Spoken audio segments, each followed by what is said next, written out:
interested if you want to hear. Okay. I have, if this is your first time and you haven't collected one of our badges, let me know. When people are talking, I mean, I've got a bit of a bellowing voice. Not everybody has. So when people are talking, if you want to have conversations, could you just move back a little bit? Because these voices get lost really quickly, especially if there's a little bit of wind. But I'm delighted that again, the turfy sunshine is here at Speaker's Corner. Since the last time I was here, this very keen lady or two came up to me in the pub and said, "Oh, can we do local groups?" And I was like, "Yeah, that's a great idea. I don't have any time to do it." And she's taken it on. And she's incredibly busy, which is great. And now we are doing local groups. And as part of that local group, and what that means for locals is that you don't have to wait for once a month to be able to speak to people that are sane and can speak the truth.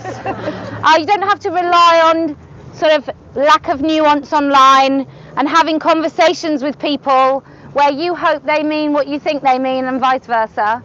But you can actually meet in the flesh, organise locally what is important and impactful for your local area. So it might mean that if you're in a certain constituency with a seat that is not safe for whoever your MP is, or if there's council elections, it means that you can get together and specifically target certain issues that will mean something to you locally. It might be, for example, that you live in an area where you have a demented school system, which means they're trying to have gender neutral toilets, or as I like to call them, men's urine on women's seats. So if you're interested in that, it's locals at Standing for Women, and you get a lovely little pack. And then if you're really brave, you get one of these. Wow, nothing ever doing. It's like a dress. So you get one of these Standing for Women tablecloths so that you can go out and you can talk to people in your local area. We provide you with badges, notebooks. Let's face it, the best, clearest message about what the hell is going on, probably in the Western world. I don't want to blow my own trumpet too much, but it's a really clear message, and most people recognise, and if they don't recognise what it is, they're interested in why the hell you are saying a woman is an adult human female. Why would you need to say that? And it does inspire questions, as many of you, I'm sure, whoever find a sticker somewhere, and I did in the car park the other day. It was very exciting, and my daughter said, "Oh, have you just brought me here and you've stickered the lamppost?" And I said, "No, that was already here." And it did put a big fat smile on my big fat face. So, okay, so how it is we ask you to come up, you speak, you're on microphone. If you want to say something but you don't want your face on camera, that's absolutely fine. You'll just stand adjacent to the actual camera there, and nobody will see you online, and we won't announce who you are or so on. Because what's important about Speaker's Corner, what we're really proud of here, is that it is an invitation for you to speak. I do probably talk too much. I do quite like it. But it is an invitation for you to speak and say what you want to say to people, what you maybe feel afraid of saying in your own life. Maybe it's family, maybe it's work, maybe it's colleagues, whatever it is, wherever it is that you have felt afraid to speak your mind. This is the place to do it. I promise, it's so cathartic. Even coming here today, I think you will leave with a little bit more hope than maybe you came with, that actually you're not on your own, absolutely not on your own. Most people just don't know what's going on. It's not like if you get in any black cab in London and say, "Well, I just don't want men in women's toilets," and they'd go, "Oh, you're having a laugh, love." That's a wonderful thing to do. So you will leave just a little bit braver maybe, because you know that there are many people who know Women don't have penises. Transing children is abuse. There is no such thing as a trans child. There is no such thing as being born in the wrong body. There is no such thing as sex change. There is no such thing as a woman's space if a man is in it at all, ever. So welcome. If it's your first time, super welcome. If you're here most weeks, months, then super welcome to you too. So let's crack on with it. Who would like to speak? Come on.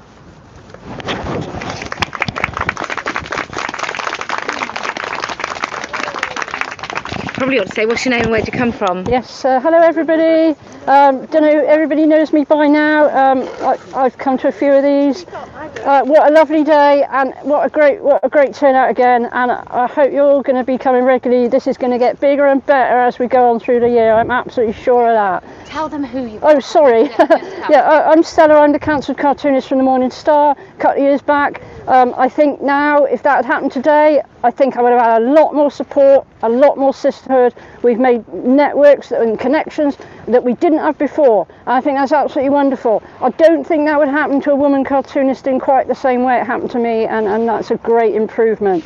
For those of you that don't know, I published my own book of cartoons called 2020 The Year We Were All Cancelled, which has got pro JKR cartoons in it, pro women cartoons in it. It's on Amazon, so feel free to, and I've got some leaflets here. And since Posey's been encouraging me, I've done more and more to try and promote this, and I've got my own little YouTube channel. It's only tiny, but I hope you might find that as well, and that's called Radical Cartoons as well. So I've been trying to do these things. All I can say is it's never too late. It's never too late to stand up and open your mouth, and the most important thing is that we are trying to safeguard children. That is the number one thing in this movement, I feel. So that's all. I just want to say thank you to everybody who comes every month, and the men that are here as well. Absolutely brilliant. See the gay guys that are here supporting us. It's fantastic. Thanks everybody. Thank you very much. Okay, yes. If you stand where those. Oh, fun. You could. Are you all right? Sorry. Yeah. Hi, this is my first time here. So my name is.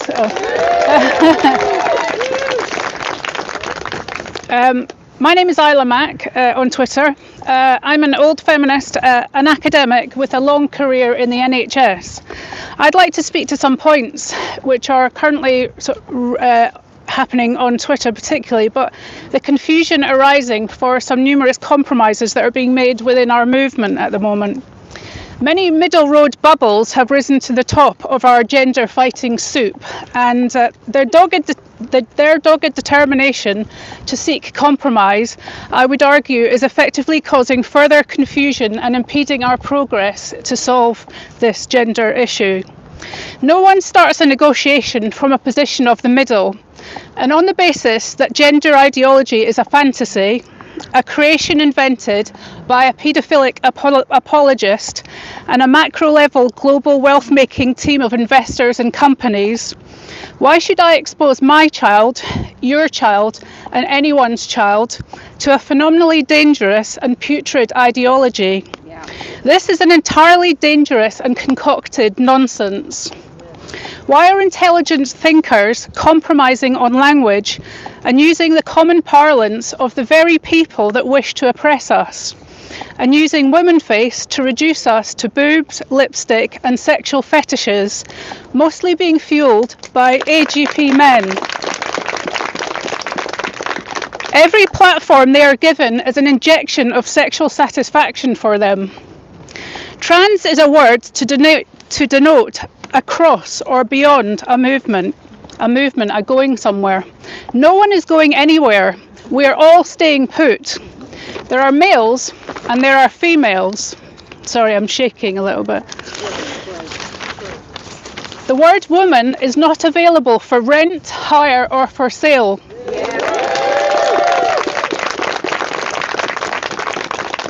Do not give it up, I beg you. Now, radical feminists are the new people that everyone seems to love to hate, but many of us are just saying the aforementioned. Talk of purity spirals is just the new way to shut women up and silence dissent from the middle line. They want to accept and platform the AGP and true trans to say, look, I can't possibly be transphobic because I have a pet, and it doesn't make sense. I beg you to work to get this dangerous cult out of schools, away from our children. I do not want my child to be taught of 100 genders and to be confused at the age of 6 that they may or may not be of the sex they are. There was a conversation the other day about the harm in trans kids being recognised and stopped. And someone said that they were uncomfortable about an immediate stop. And a friend said that this is like saying that we know that meth is dangerous, but let's leave some kids on it for a while because a sudden stop feels a bit too much, too extreme. This is really very black and white, and talk of nuance has no place when child safeguarding is in play. Words are important, and I don't want to leave a little bit of their madness behind. Don't leave the word trans anything. Don't leave the term gender behind. Let's fight to expunge it all. Women and men have been dealing with dysphoria within the sex binary for centuries and expressing themselves exactly as they wish. There is room for every variety of expression. Now, lastly, as I said at the start, my background is actually a clinical one as a nurse. And I can testify that patients categorically need single-sex spaces.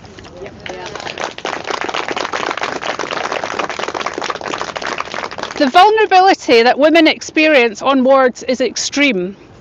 Beds on many wards are just over 2.5 feet apart with a curtain in between them. The pervasive indoctrination of Stonewall gender ideology into hospital policy now means that any male can identify his way into a female ward. Women, whilst dying, bleeding, being unconscious, confused, distraught, desperate, will have no recourse and will be deemed transphobic if they question why a male patient is beside them.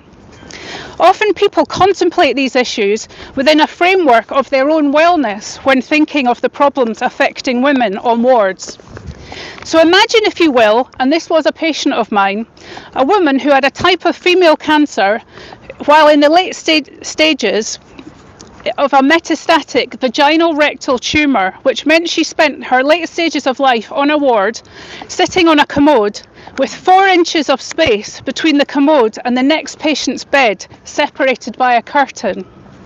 Now, curtains don't stop smells, noise, cries, shouts, rage, despair and anguish. She died in that bed alone, separated by a curtain. This level of humiliation is only compounded by knowing that the person next to you is a male.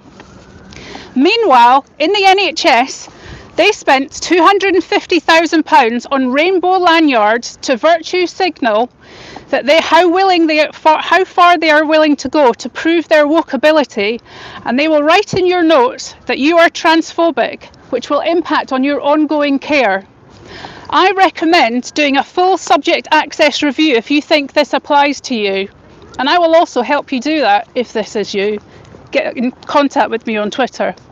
In conclusion, I beg you, if you do one thing, please consider in the letters you write, the tweets you make, the positions you argue, that nonsensical language compromises are actually injector fuel, keeping the gender industry on its feet instead of knocking it down.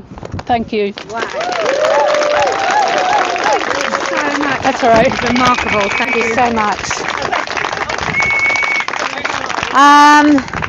See, we just get very impressive women here. Yeah, we can all imagine, can't we? We can all imagine. Okay, next. Okay. Can I give you this? Yep. Thank you very, very much. Okay, my name's Melissa. I haven't spoken before, so I might be talking gibberish, but I wanted to get over the fear of speaking, and then next time I'll talk some sense. This is in honour of Maya Forstater, who said we should be braver today than we were yesterday. She's an amazing woman.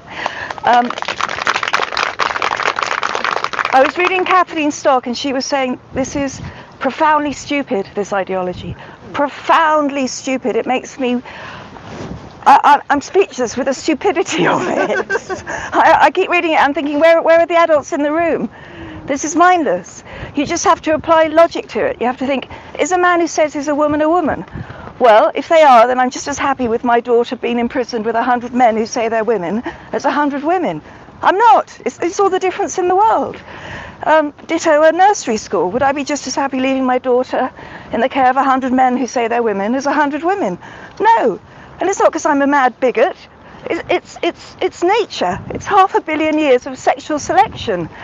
Anyway, I just wanted to get over my fear and speak, and I'll say something more the next time. Yeah. You did it. Well done. Well done. Okay, where's that wonderful... Do you want to speak? Where is she? Come on then. Yes, please. Thank you very much. Thank you. Hi everybody, I'm Jan from Object. I've spoken here before. I won't repeat myself. In Object we focus on what I call the 5 pillars of patriarchy, systems which suck in any woman who's going through disadvantage at any time in her life. She can get sucked into porn, prostitution, working in sex clubs. She can get sucked into believing she's transgender. If her mental health is not good, she might have very good reasons for poor mental health, and transgender will never be the answer.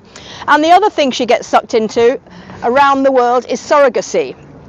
We've been going since 2008, and when the trans thing came along, we were the first sort of across-the-board feminist organisation to decide we would do something about it. So we do try to look ahead. I've got a photo from 2016 of me, someone from Nordic Model Now, and Stephanie from Transgender Trend at the first anti-trans demo outside a conference organised by Julia Long. And it's one of the great things that trans activists have done for us is that they brought us all together, you know, all different kinds of feminists together to fight this ridiculous ideology. And I think the battle is won now. Doesn't mean we should stop. It needs to be, all the actions that have been taken in the name of this ideology need to be wiped away. The schools need to be cleaned up. The hospitals need to be cleaned up. There's lots of work yet to do. But I think the battle is won. And that means that the transgender ideologues and their money-making schemes, because let's face it, we all know a lot of money is being made out of transgenderism, are thinking, where's the next place that we should go? And we think the place that they will go next is surrogacy and the fertility industry.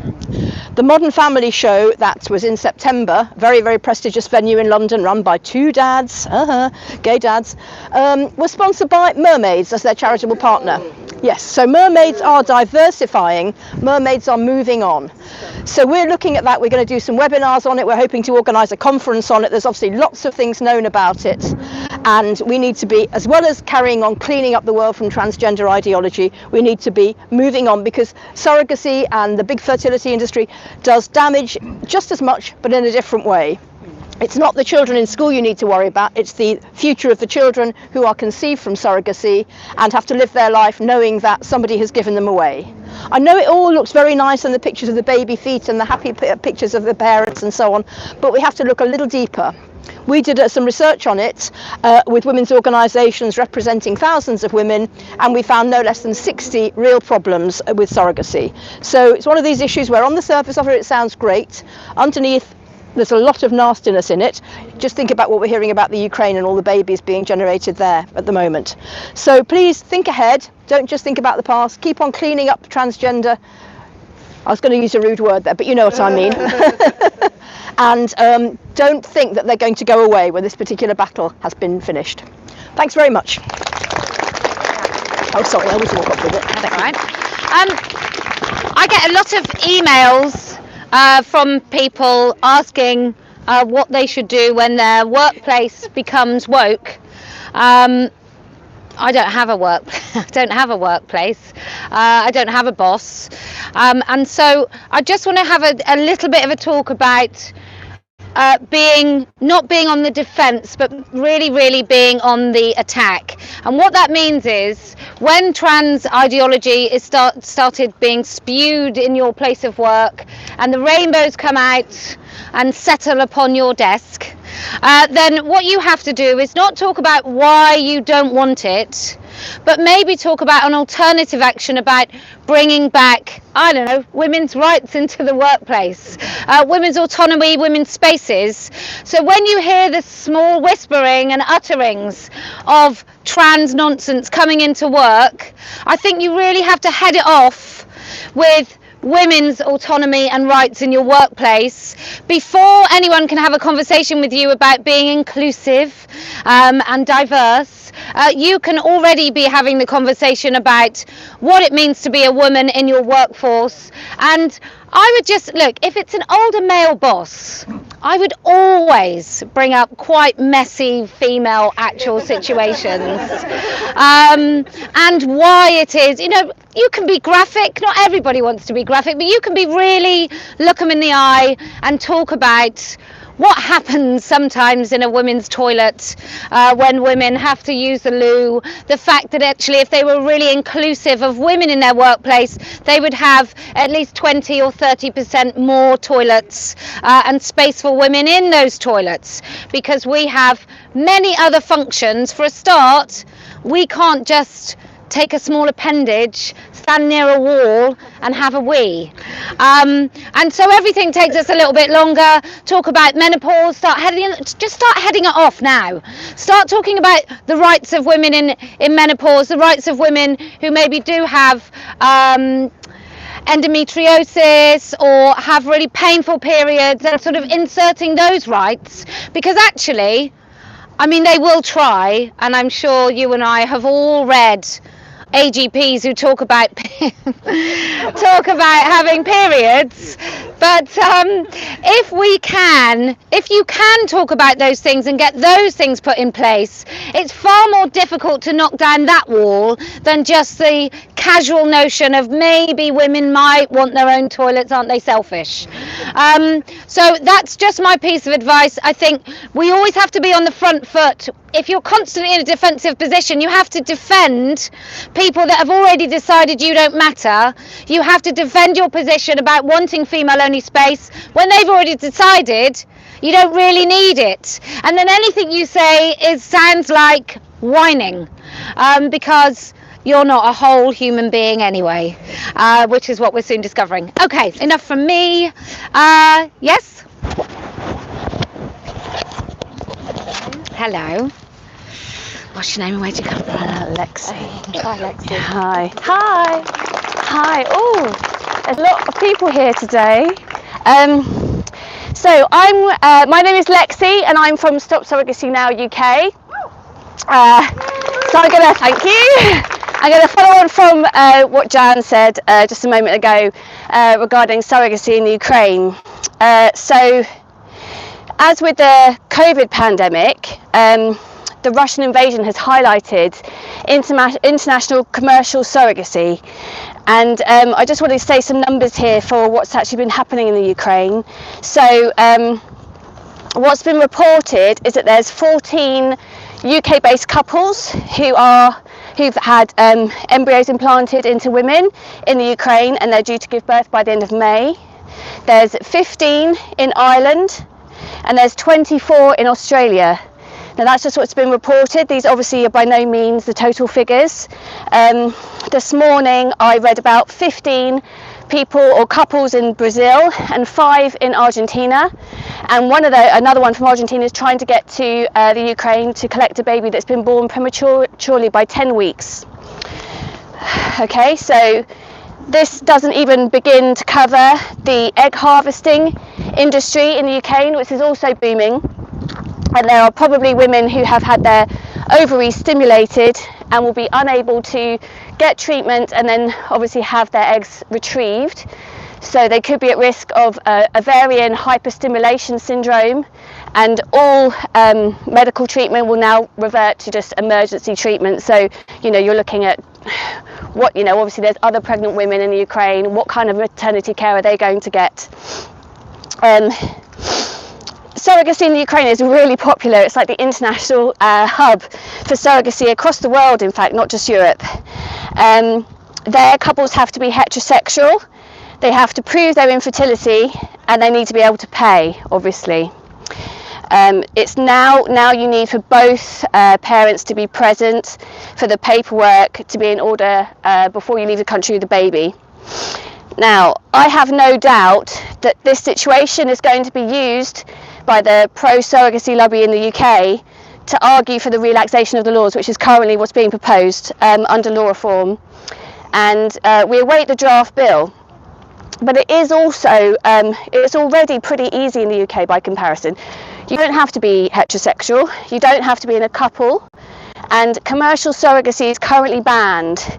But the expenses is what is called for surrogacy, and it covers more than folic acid, parking and petrol for appointments, and maternity clothes, because the average is between £12,000 and £20,000. Now, I don't think pregnancy really costs £12,000 to £20,000, so is it just expenses? I think that needs to be looked into. And we shouldn't ignore why the Ukraine is the international surrogacy hub. You know, what is it that's caused that to happen? It's the laws, and it's the position of the women who are there. If they're in poverty, then that's going to be a reason why they go for it. So 2/3 of surrogacy in the Ukraine is illegal. The average payment for a surrogate mother, she would receive around $13,000.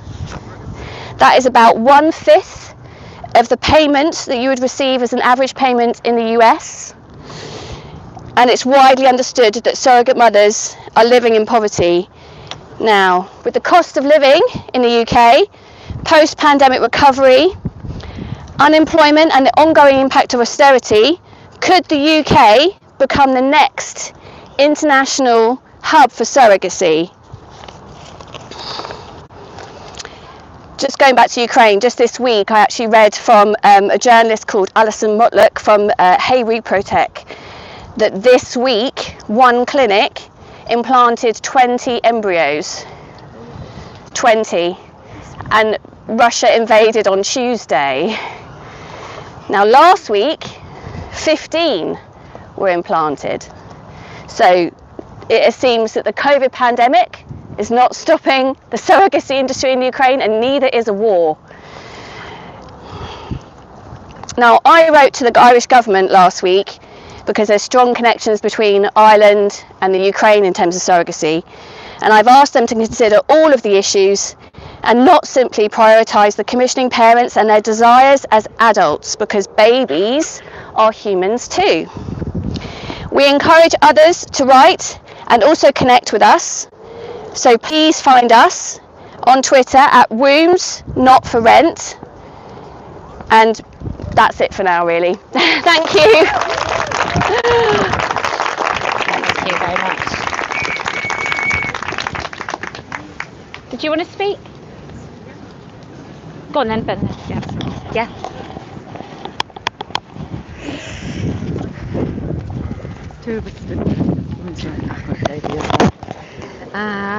Where do you want me there? Okay. Hi everyone, I'm Bernadette and I'm from the Women's Declaration International, and I've spoken a few times, so brilliant to see familiar faces here and new faces. So in our lifetime, speaking the words of truth have somehow become acts of violence, and we live in strange times. Some of us here will remember being told that sticks and stones may break our bones, but names will never hurt us. We sat at dinner tables with women and men who had seen death and unimaginable violence. There was no respawning in the lives of our grandparents. Battles did not start with costume choices bought with Bitcoin. In our lifetime, acts of violence have morphed from the physical through the mental to the myth.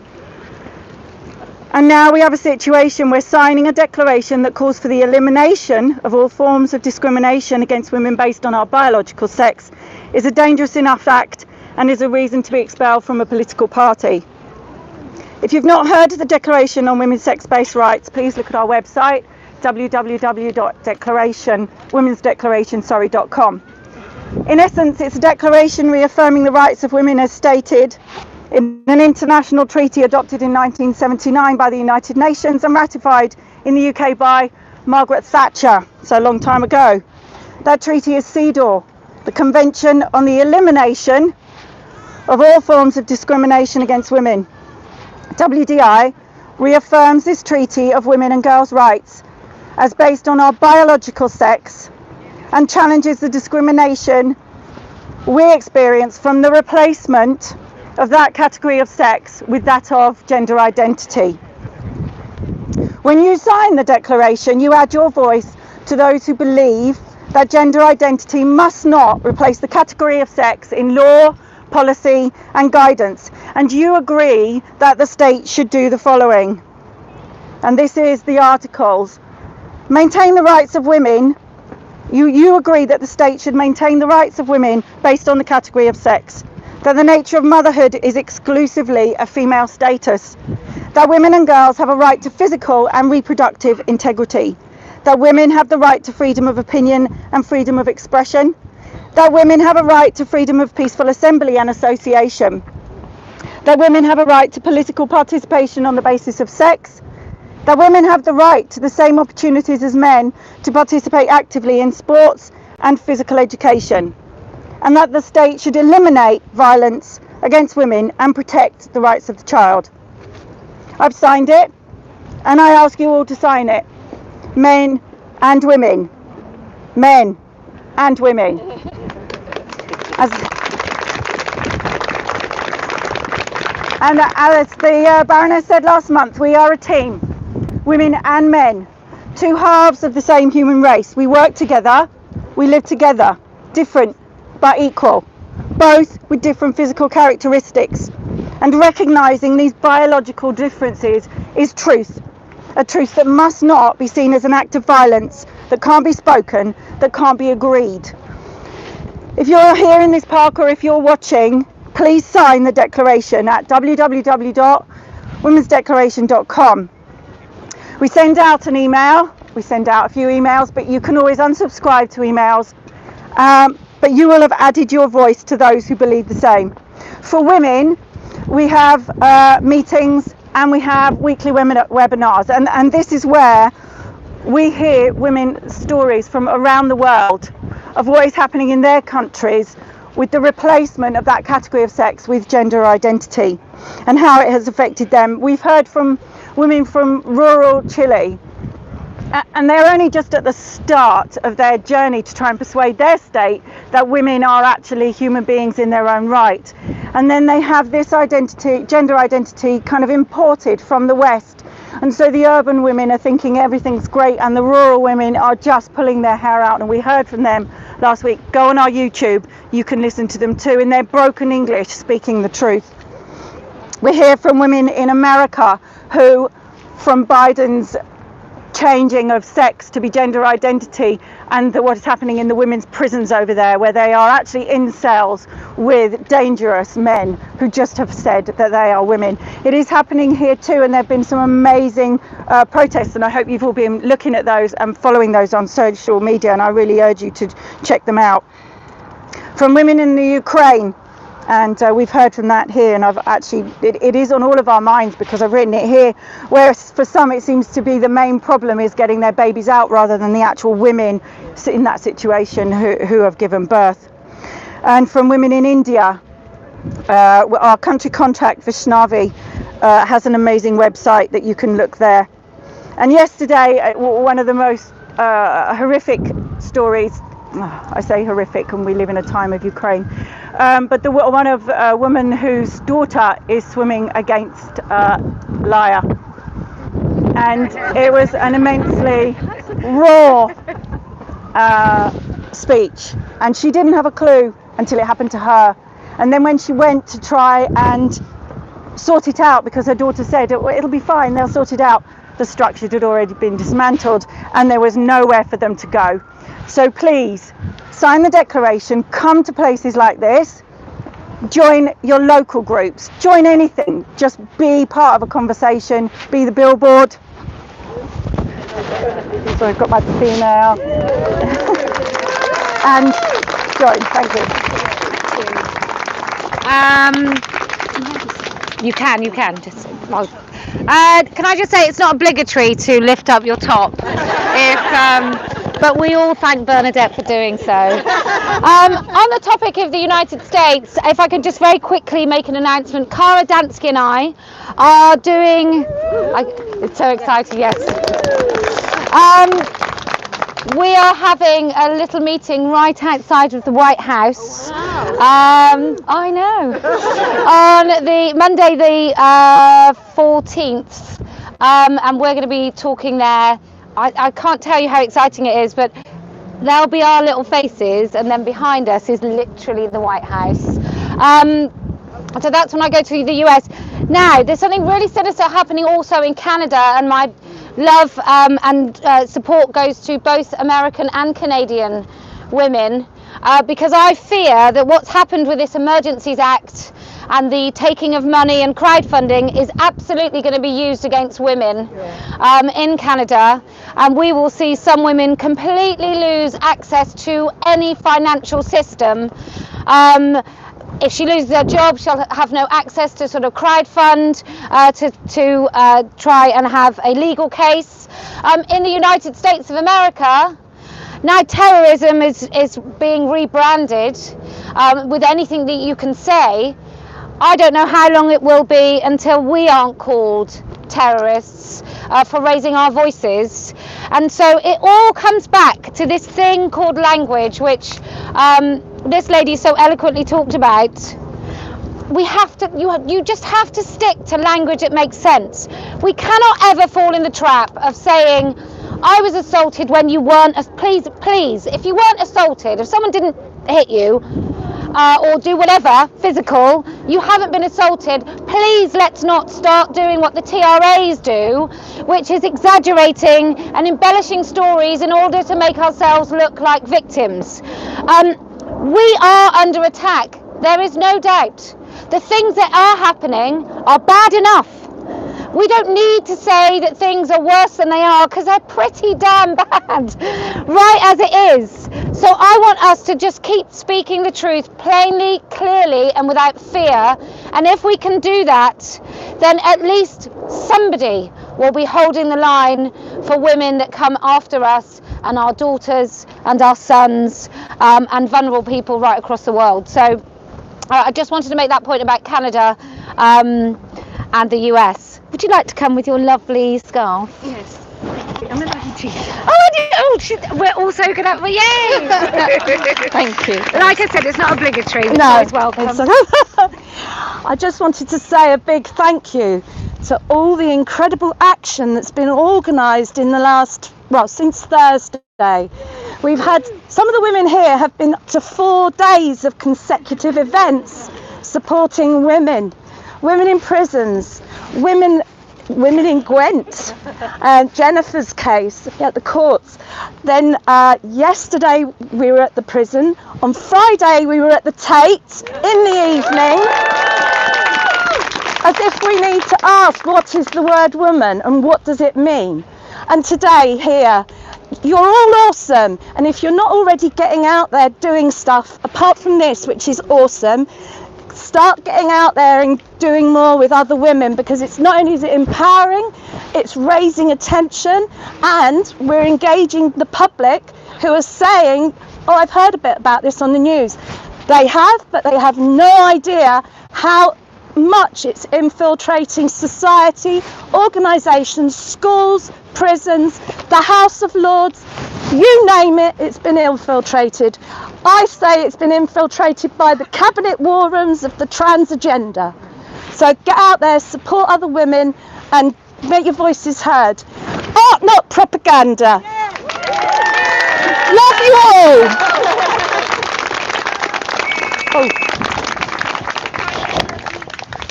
Microphone. Thank you. Well done.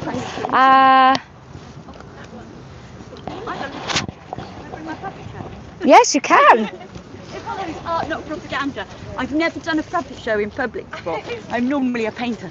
Do you want to? Yes, I'd love to put that on you. Thank you very much. Okay, 2 seconds.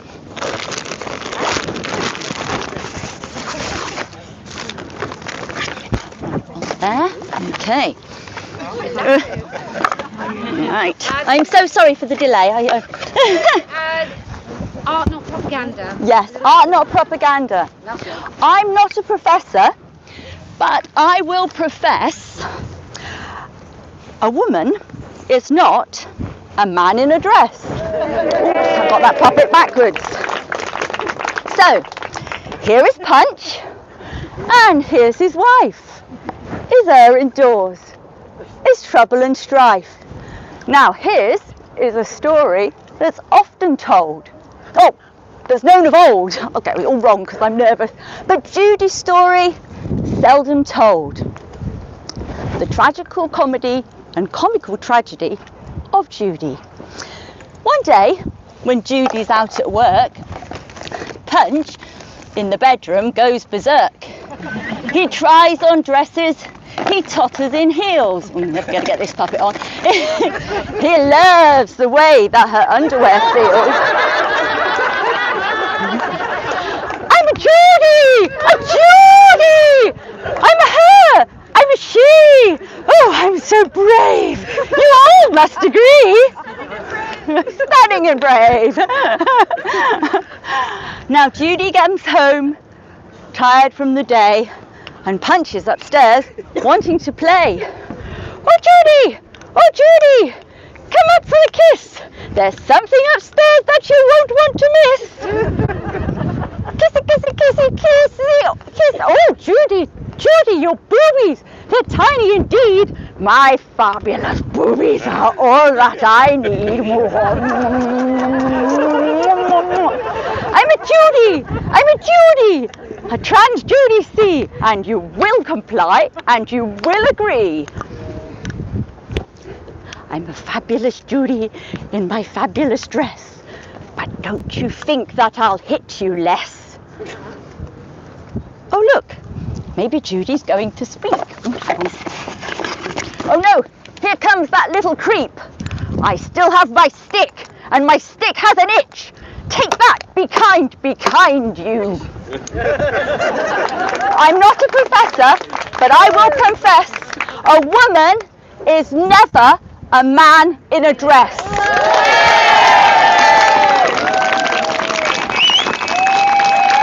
Art, not propaganda.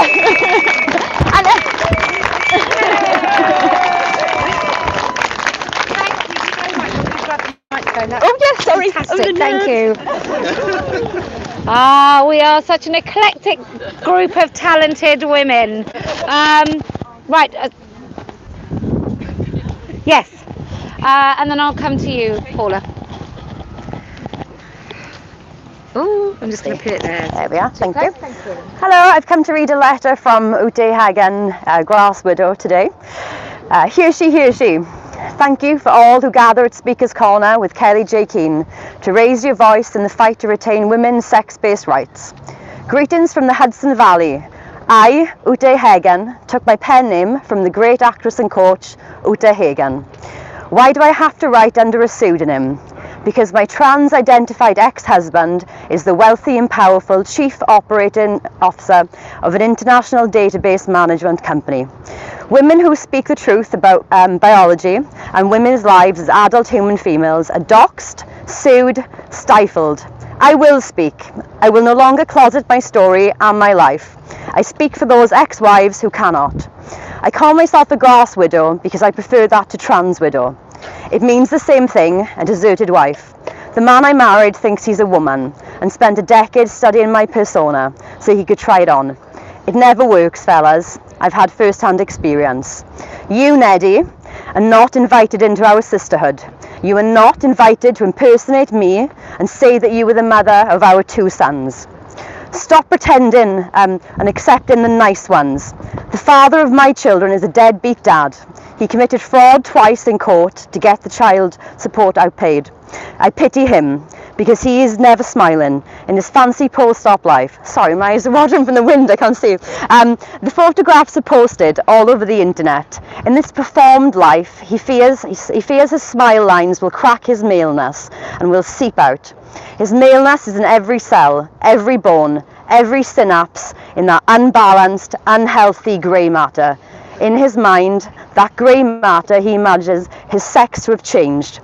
Do not infect young girls with your body dissociation. Here she, send me your peak stories, your ex-wife and mother of stories, your siblings of stories to utehagen.grasswidow.wordpress.com and I will publish it. I am grateful for all of you. You gave me back my voice. We shall not stop raising our voices. Ute. Thank you very, very much. Who was? Somebody, Paula. Thanks. Oh, I don't know what I'm doing today. Thank you. Hello, good afternoon, ladies and gentlemen. I just think, isn't it odd how that simple age-old greeting has been magically transformed into an act of defiant rebellion? So I recommend you use it as often as possible. My name is Paula Boddington. I've spoken here before a couple of times. I'm a philosopher. I've spoken here about online censorship, especially in relation to the proposed online safety bill. And for these reasons, it's all the more important that political and social messages can be expressed through diverse means. And indeed, it's one of the greatest reasons why we meet here in person. We've got a long tradition of free expression in this country, which is being chiseled away at in front of our very eyes. And indeed, Kellie-Jay was talking about what's also happening elsewhere, such as in the States and Canada. It's a real concern. And one of these ways concerns having material expression of ideas are randomly deemed to be permitted or criminal. So, if you'll indulge me, I'm going to tell you a bit of a true story. I want to say a few words about a case of alleged criminal damage, one which is cited in case law and legal texts regarding how criminal damage can be defined. The gripping case of Hardman et al. Versus Chief Constable of Avon and Somerset, 1986. Believe me, it is relevant to our concerns today.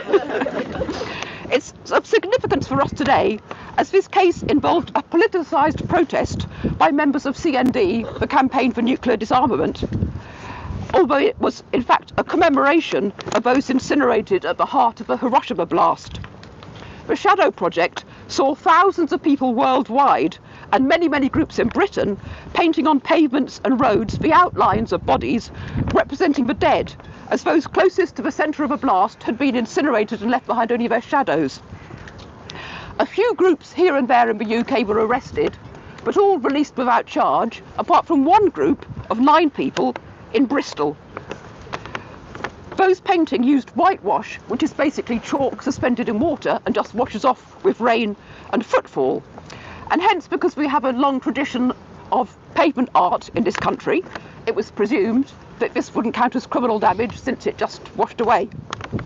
The magistrate disagreed, and at appeal at the county court, the judge confirmed his opinion that this amounted to criminal damage. I've got intimate knowledge of this particular case, not because I'm a lawyer, but because I was one of the defendants. So,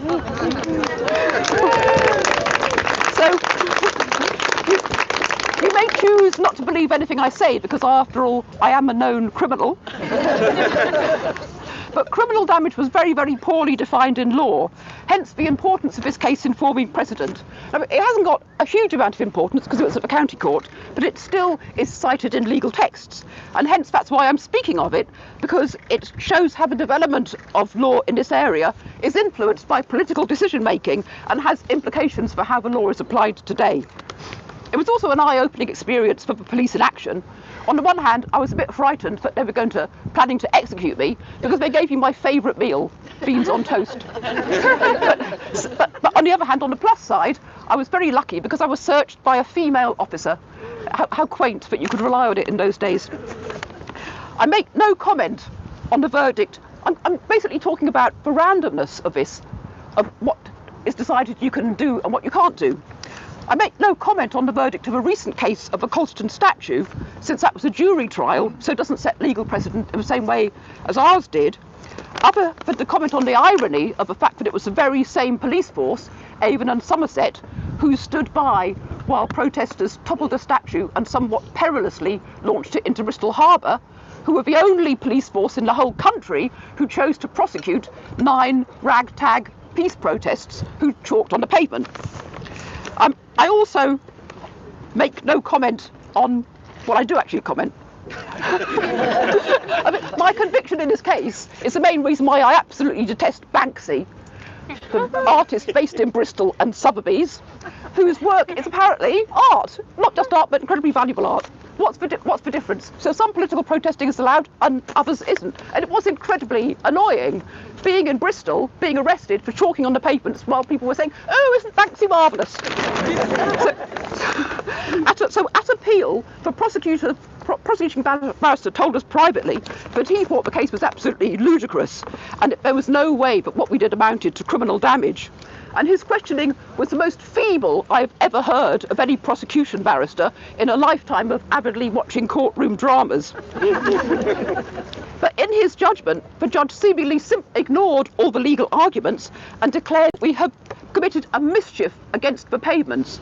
Now, the word mischief is being used, I've noticed it used increasingly in similar cases. Mischief means judge no likey.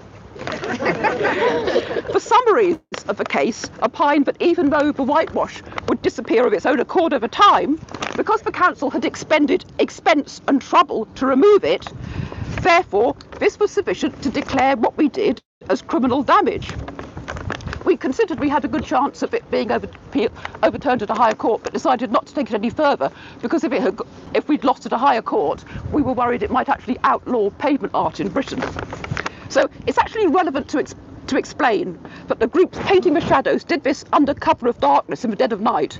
But by 7 a.m. in the morning, after our arrest, the council had started to clean it off. They'd sent out cleaners to clean it off with high-pressure water hose, cleaning them off the pavements.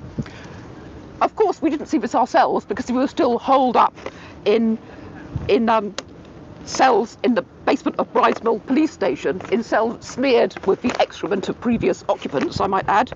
But it's mysterious. How did the council know to go out by 7 in the morning to use high pressure jets and have the teams in place to clean it all off? How could they possibly have known to do this? Who could possibly have told them? So speaking entirely theoretically, the police could possibly have told them, and speaking entirely theoretically, the fact that the council expended money and expense to clean it off meant that the police were able to successfully prosecute us. But of course, I make no accusations.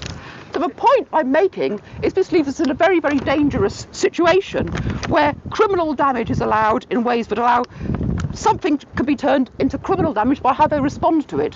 So it means that if somebody makes a big song and dance about cleaning something up and say, oh, it cost me absolutely ages to do it and it cost me a fortune, then that seems to suggest it amounts to criminal damage.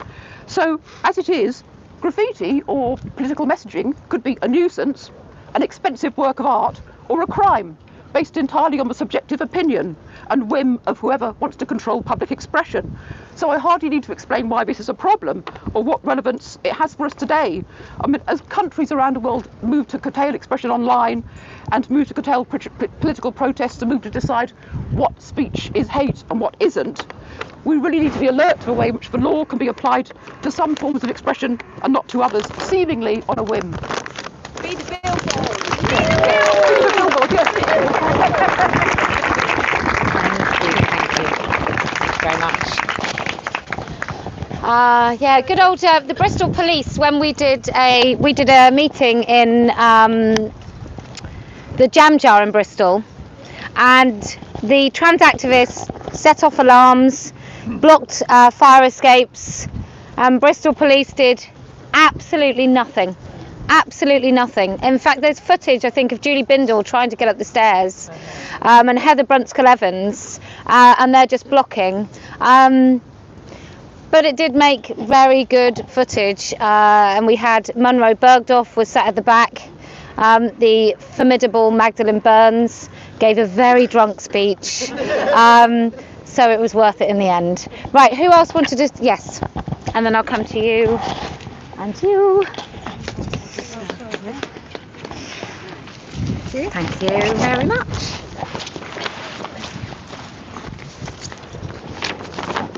Hi everyone, I'm from Faircop and we were a campaign group that was dedicated to stopping non-crime hate incidents. And I say was because at the end of a grueling 3 years and 3 court appeal judges ruling that Harry Miller would walk out of court victorious. And he was victorious against the sinister guidelines set down by the College of Policing. Yeah. Fair Cop was informed on the 17th of January that the COP would not be appealing to overturn the ruling, so it is final. And today, we are supposed to have the freedom to say what we were not allowed to say a year ago without being secretly recorded by the police. But now we find ourselves in the position of playing whack-a-mole. Fair Cop are still receiving calls and messages from members of the public who are contacted by police forces because the police are determined to carry on business as usual.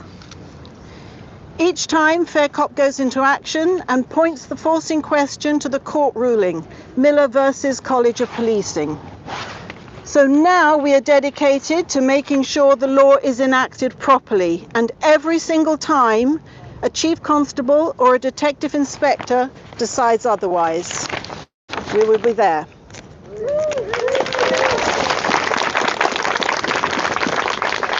Only a few weeks ago, 2 Surrey-based officers knocked on the door of a man's house whose crime was to repost an image on Facebook. The image showed 2 placards, one saying, "Trans lives are very, very boring." The other, "TERFs are right about everything." 2 police officers that took, and threats of non-compliance of arrest on being interviewed.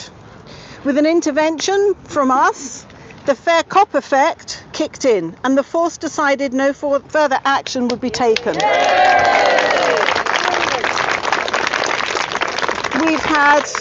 We've had South Wales Police warning that Mumsnet would be monitored. After a blistering letter from Harry, we received a hasty denial, and we were told that the warning was taken out of context. Now, as most of the country is aware, we have the case of Jenny Swain, who allegedly put up feminist posters in Newport. The Gwent Constabulary saw fit to arrest her for around 10 hours, roughly restraining her and leaving her without her medication. They searched her home and they removed stickers and a well-respected academic book. Yeah, a book. Fair Cop have a legal team in place. We have a crowdfunder set up, which thanks to everyone's generosity, is heading towards its target. Maya Forstadter's ruling won us the right to our belief that sex is real and immutable. Harry Miller's ruling won us the right to express this. So please, don't let the police behaviour silence you. Keep exercising your freedom to speak. We can't chance losing it again. Everyone at Fair Cop, along with Harry Miller and Sarah Phillimore, has asked me to say a huge thank you to every one of you who supports us so brilliantly. Our followers on Twitter and Nugetta, who rally into action with us every time we have to head off an unlawful action by our forces. Thank you.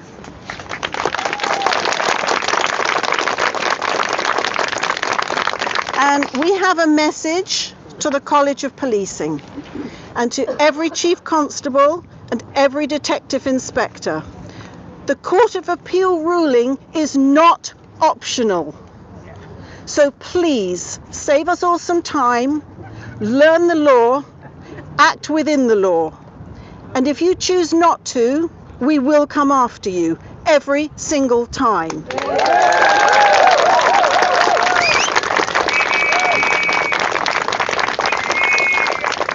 And if you don't want us knocking on your door, you have a choice. Start policing without fear or favour, or see us in court. Thank you. Thank you. Just a quick one on the police. I'll come to you. Just a quick one on the police. If you'd like to suggest that the police put up a flag for International Women's Day. They're at adulthumanfemale.store. You can get one of your own, and you can go down to your local police station and insist that they put one of these up, I think for the month of March, to be fair. International Women's Day really should be a month, surely. We have what is it, 360 days of LGBT history, so it'd be quite nice. So that's on there. And just for the people in the room, can you just show, look at that t-shirt, just look at that. So do get yours. Everything you do, every share, every comment, every meeting, every time you put yourself in a position, you do make other people feel braver. So, and Fair Cop are doing sterling work, so keep on. Can you, and then I'll come to you. Is that all right? And then there's a lady that you might know in pink who will be after you. Thank you.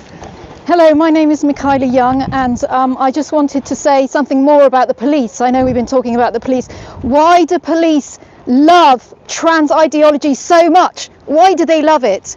Because they're misogynist. We know that. We all know that.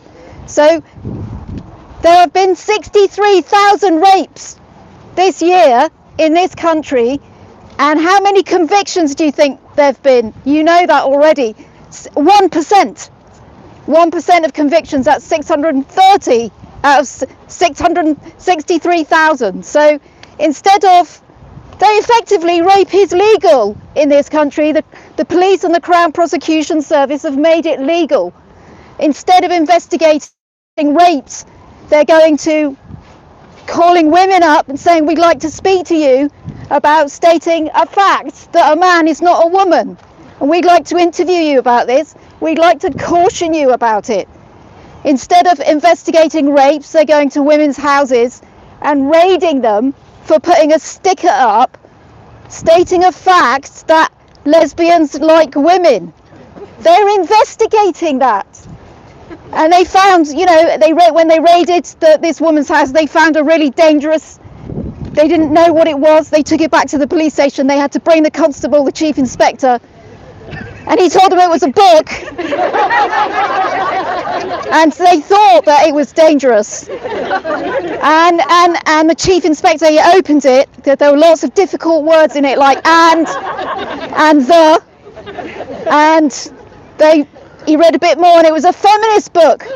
So that's really, you know, we're joking about it, but we all know this woman was chucked in a cell for 13 hours, and this is actually happening in real life. Margaret Atwood, are you listening? This is not a story, it's happening in real life. So what is the purpose of the police? Really, what is the function of the police? It's not to solve crime, we know that, or there wouldn't be 63,000 cases of rape.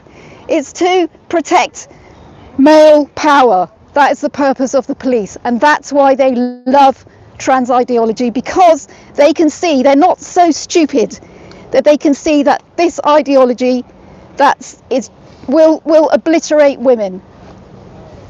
So the protection of male power, Andrea Dworkin said that police protect male power, and she was right about everything. And I just want to say just one last word to the kids, you know, to the students at Sussex who handed a woman out of her job. The police are on your side, you know, the police support you 100%. And to the kids at Cardiff, you know, who are persecuting their academics there for just suggesting talks about Stonewall, the police support you 100%. And to the students at Bristol who just stood by while a woman was persecuted by a white man, for just saying that maybe women should have separate spaces. Well, the police support you kids. But, you know, the police are not known for being at the vanguard of progressive thought. So, you know, you're at university, maybe sort of use all your brain to think about it, that your ideology, which is basically saying trans women are women, that is all it is, okay? It's questionable. Just think about that. if the police support it, there's something wrong with it. That's all I want to say. Thank you. How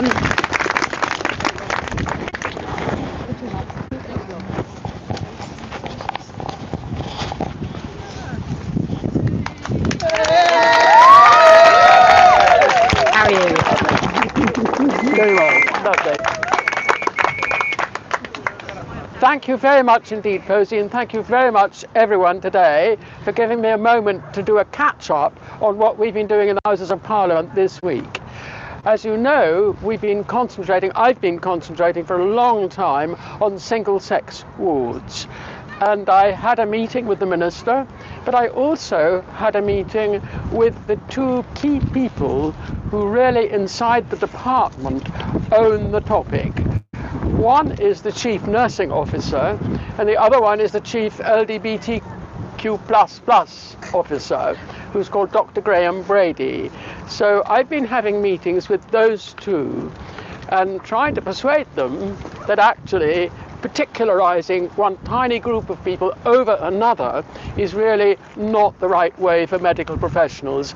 I've always understood that in medicine, prioritizing is entirely on the need of the patient, not on their social background or anything else like that, or actually on their sexual wishes or whatever. So I've been trying to persuade them, and so far the response is that actually I've got to prove that transgender people in women's wards assault women. I don't actually think that is in fact the argument. I think the argument is that all of us have an equal right to have access to healthcare when we are in need, and that the triple requirements of privacy, safety and dignity are the same for all of us, and it is not acceptable to deny women those three key things. I think it's particularly important with women because women tend to give birth, tend to have babies, and therefore need extra privacy. We have, I would suggest, slightly more complicated bodies than the male because of that. And that's why we need extra privacy for that very wonderful moment when women give birth, or when they have babies, or indeed when they're extremely ill with such psych problems. So I'm in the middle of that debate, and I've had two meetings with these two leading people, and I'm due to have another one. In the middle of all of that, I've been writing to the ministers, as you know, for quite a long time, really rather a long time, and the new ministers at the moment are far more responsive. Maybe something's been starting to get through. So in August last year, after I had a long meeting with the minister and with 3, 4, 5 people of his department, almost all of whom turned out to be men and promoters of LGBTQ, which is fine, but women are also there. He then set up an investigation into what has been called Annex B. I've been challenging this thing called Annex B all the way through. I'll send you copies of it. Annex B is the thing that is really warped. By warped, I mean it is misinterpreted bits of the Equalities Act of 2010. And Annex B is the diktat under which all of this extra special treatment is being offered to people who are not females. And so I've been challenging Annex B. As a result, at the end of July, Annex B has gone under investigation. But the rather odd thing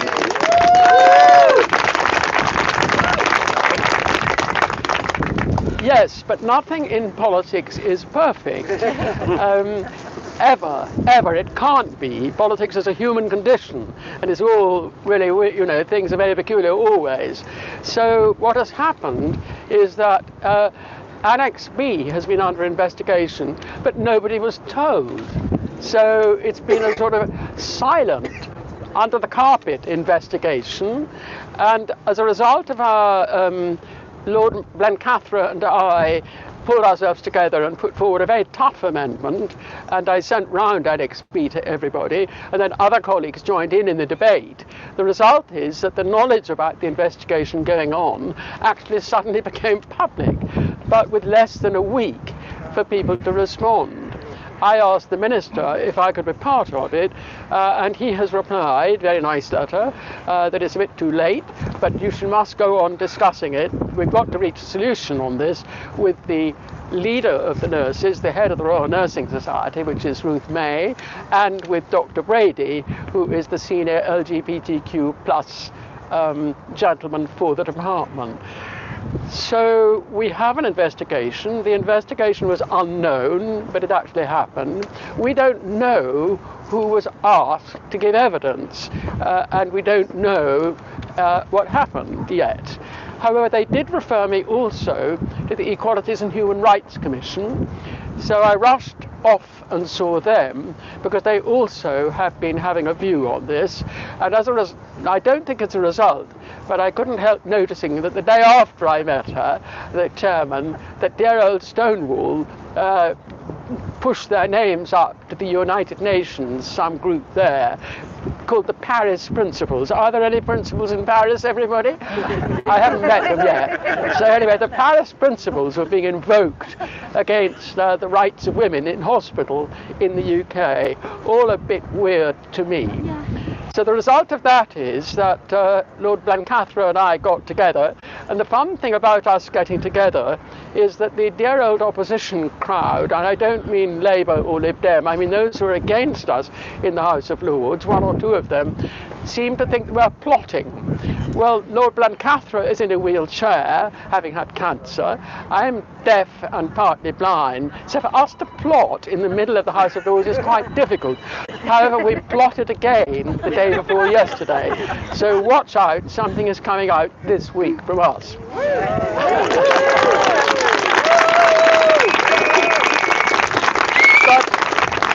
I'm also very concerned that this investigation on something that matters so much to all of us, whether we're men or women or children, the privacy, dignity and safety of females in hospital is absolutely crucial to all of us. I'm so worried about that somehow or other I'm cooking up a letter today to go to the Minister again to ask why women's groups were not asked to submit evidence, whether they were professional or unprofessional. As far as I can tell, no single woman's group in the UK was asked to give evidence on this important investigation. If you do know of any women's group who did give evidence, for heaven's sake, tell me before tea time today. I really cannot find a single one, and I have quite a wide net to cast to ask. If you think I'm wrong, better that you tell me. But I'm going to inform the Minister that women's groups were not invited, and yet it is a topic that we have asked to be investigated on the rights of women to have basic equality in hospitals. Ladies and gentlemen, it just isn't good enough, and I'm not happy.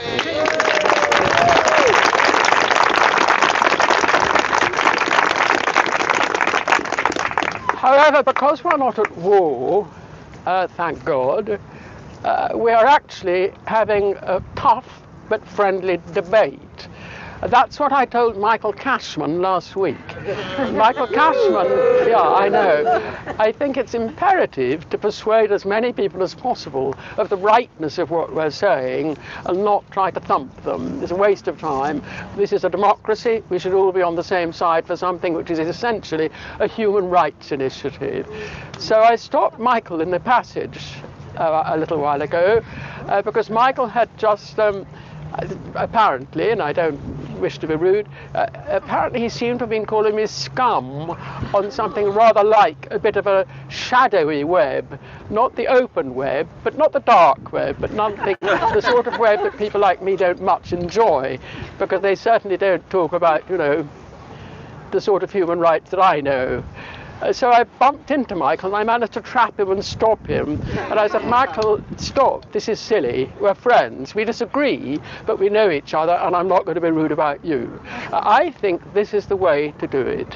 We need to get people on side. So my suggestion this week is do everything you possibly can to get into the minds of at least one person who doesn't agree on this, or who doesn't understand, or who hasn't been educated on it. Because really what we want everyone to do is to be running down the same role, which is supporting the rights of women, children and men. Every single one, irrespective of sex, gender, colour, creed, anything at all. This is a democracy. We're incredibly lucky to have a democracy. And if you look down the road, Ukraine is not very far away. And by the way, I can't understand how we're so surprised about Russia. In about the year, I think it was about 2000, when I entertained the first ever Russian delegation to the European Union after the collapse of the Cold War, I gave these, funny enough, none of my colleagues would come. None of the other nations would be with me. It was really very weird. Anyway, I gave this lovely bundle of Russian members of parliament. I gave them a thumping great dinner and stuffed them up with Brussels drink, which is very nice. And at the end, I said, well, you must be so pleased now to have a democracy. You must be absolutely thrilled. And by that time they were quite tight and they thumped the table. They said, no, it's an absolute disaster. The Soviet Union was the best invention ever, and we're going to do all we can from now on in to get it back again. So maybe we've been a bit thick and haven't seen it coming in time. I am hoping that Canberg, who I've lost, who's with me today, there, hooray, hooray.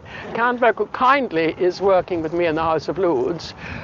We're going away fairly soon because we've got Zoom calls through for Ukrainian children to do a little bit of begging, and a very important Zoom call for a whole load of female Afghan judges who's waiting. So taking around a little begging bowl this afternoon and hope to start some work tomorrow in Romania, because they're coming across into Romania. They're expecting quite a number of them. Thousands have already arrived. And although the government of Romania is setting up tents and things, nonetheless there's nothing like a local family saying hello and offering you a bun. So that's the way the charity works in Romania, as it should do. And finally, when I go to Afghanistan judges, this, you could think that this is wicked Islam. And I have absolute doubts about that. I don't think there's any opposition in Islam to having women judges. So this week I hosted the Chief Judge of Iraq in the Reform Club, which was very pleasant indeed. He's an awfully nice man. And I asked him, and he pointed to the two ladies with him. He said, these two ladies are heads of the two judicial institutes in Iraq. And by the way, we have 200 women judges in Iraq. This is nothing to do with Islam.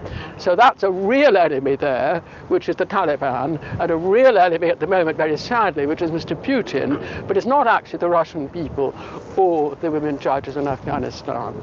Posey, you're an absolute saint and an angel, and this time, last time you gave me a small present. I think you've got something in your pocket for me. Thank you. This is Canberg, everyone, from Turkey.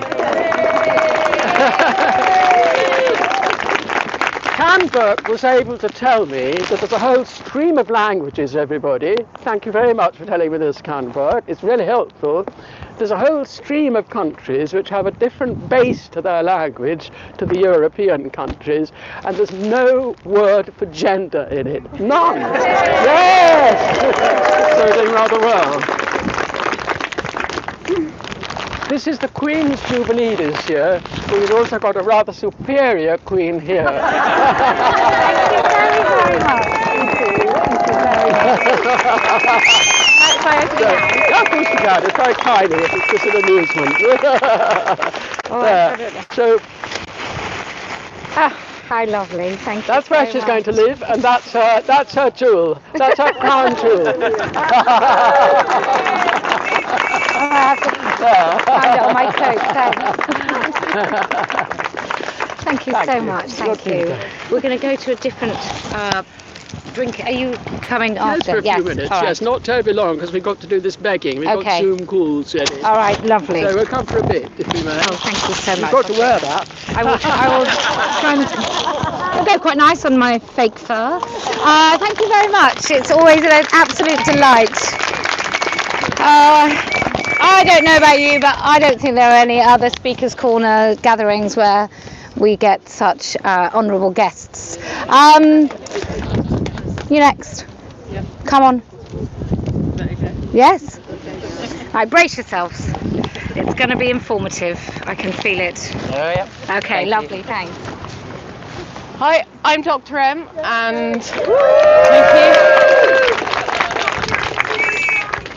thank you. I do believe in confronting reality, and this is how we're going to win it. However, I am going to warn you, there is a lot of foul language in this. I'm talking about pornography. There's no polite words to use, so if that's going to upset you, you need to walk out of earshot or mute me. But I'll begin. When I'm confronted with AGPs, I think of Andrea Dworkin's 1981 work, Pornography, Men Possessing Women. What could be more possessive than wearing a woman's skin, taking her identity, and everyone's favourite term, ontological being? Trans is a modern hydra. It can be broadly split into three: homosexual trans-identifying males, heterosexual trans-identifying males who are autogynephiles, and then lastly our teen girls who are using trans identity in an attempt to escape a culture and society that porn has created for them. Today I will be talking about AGPs. The website Sissy Girl Sanctuary outlines how trans-identified males define women.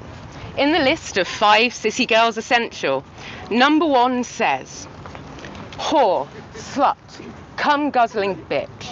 A sissy is an entirely sexual entity. Her happiness is dependent solely upon her sexual needs. She isn't just a girl, she's a submissive, horny slut. She likes to be dominated, used as a vessel for pleasure, and fucked until her arse pussy is gaping and wet. She is submissive. Do you feel liberated? The website claims that developing our feminine identity is vital towards success. How, according to these men, is the female identity developed?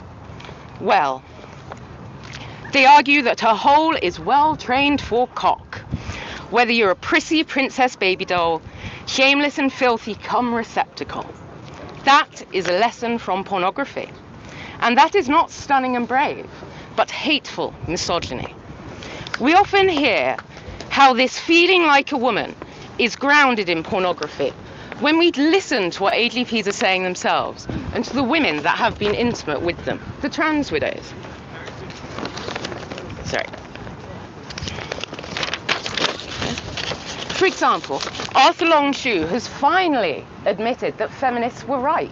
Thank you, Arthur. Shue has stated in his work, Did Sissy Porn Make Me Trans? That sissy porn is a radical feminist's worst nightmare. The men pretending to be women in these images are then represented as being feminized or sissified through being forced to put on makeup, wear lingerie, and to sexually submit to cock. So, to whom sissies are expected to open their holes in worship or surrender. Surrendering holes. This is how the most popular genre of porn for trans-identified males defines women. Femininity, that which according to transgenderists is the natural state of women and is innate, is wanting to suck dick and to be anally penetrated. Do you feel feminine, ladies? Certainly, Reddit is aflush with these kind of questions and comments. One of my favourite posters, I Want Boobs Badly, has been asking repeatedly whether it was the pornography that made him trans. It is. In a different thread, we have others talking about the videos that they consume, the videos that they then post themselves.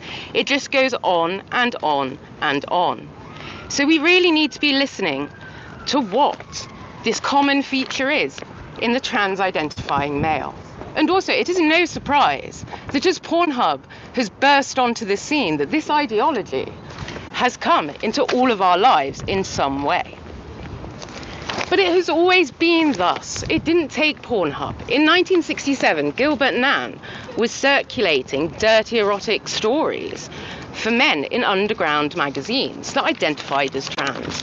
So I don't want to listen to how there's a difference between the new trans and the old trans. They have always been the same. The trans widows' stories of their AGB partners often feature that he was a porn addict before his identification, his discovery. His journey tend to include, BDSM, pornography, and treating her pretty poorly. But why is this important? Why do we care? Why do we care what these men are masturbating to? Well, as Catherine McKinnon has argued, fantasy expresses ideology. It is not exempt from it. An AGP sissification fantasy tells us loudly what they think of women. That women exist to be dominated, used, abused, forced and penetrated. Law is being rewritten, safeguards removed, and women's rights lost on the basis of male porn addiction, not science. Porn is why society legitimizes rapidly accepted transgenderism. Women are so dehumanized, a collection of parts and orifices, that they can't imagine us having inner lives, wants, hopes, and dreams. And also, we must care about the abuse of individual women, of the women that are trans widows who are stuck with this man. If it was happening to you, I would do everything in my power to help you. And if it was happening to me, I hope there'd at least be a few of you there who would offer me help. So tell me again how your friend is one of the nice ones, deserves special treatment, and just wants to pee.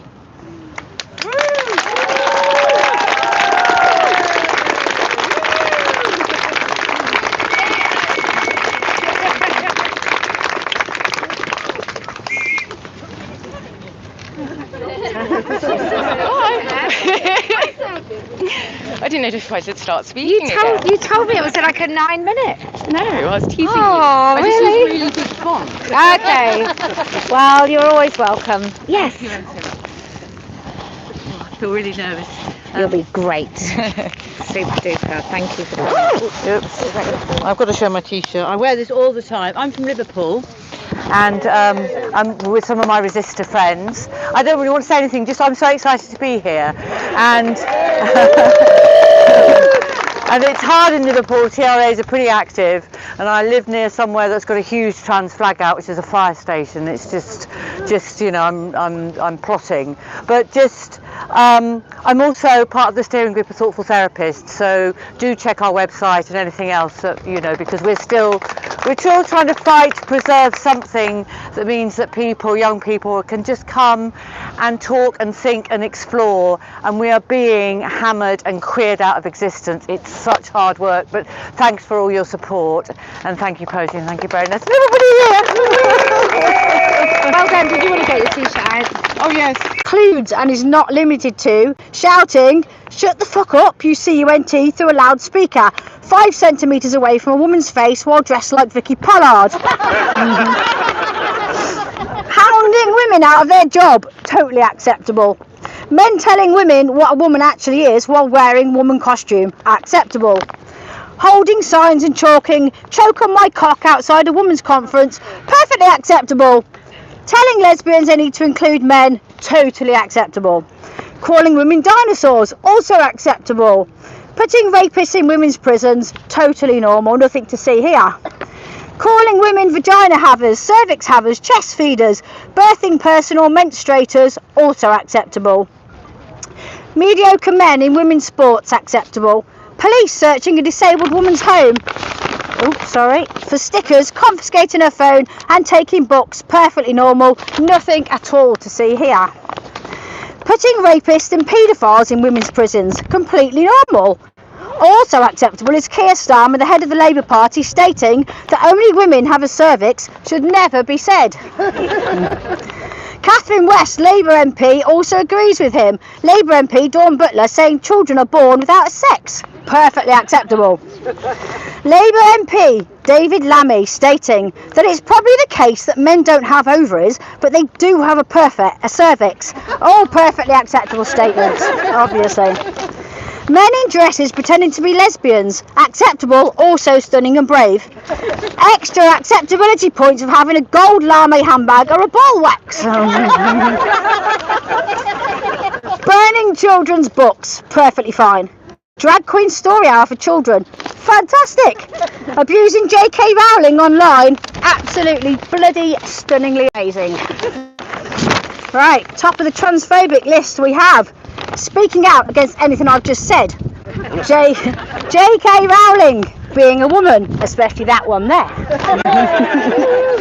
Sexual orientation doesn't come into it. Simply being a woman is transphobic enough.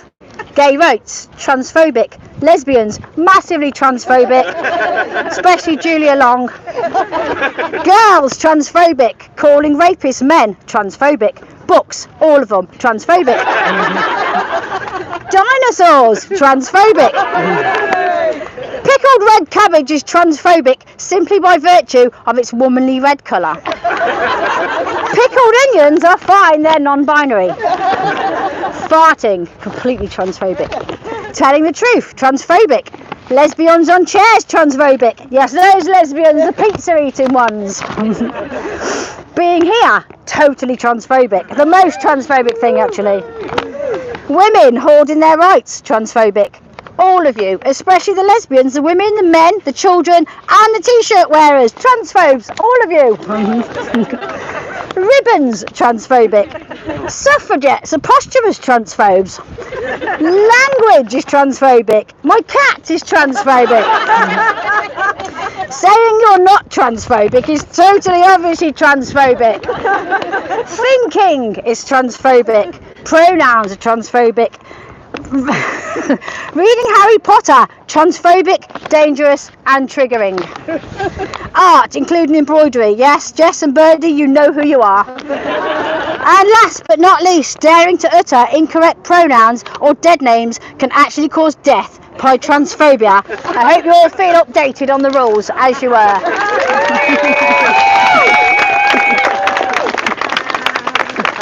Thank you so much. Okay, this is only going to get bigger and better. I'm so delighted that this started. I really hope that all of you feel you have an equal share on whatever it is that we are achieving here, and I think what we're achieving is really quite something. There are menopausal moments where I just can't sleep, and I just think about this stuff. And I just think we can't not win, right? There isn't an ending to this tale where we lose, because we speak the truth. We do have compassion, kind of, for everyone, but we are unashamedly putting women first. That is what we're doing, and by virtue of the fact that we are the bearers of children, those children are part of many of our story, and so it almost doesn't need saying that the bodies of children are also those that we seek to protect. But we are going to win, because, are you ready? I never lose. Thank you, everyone.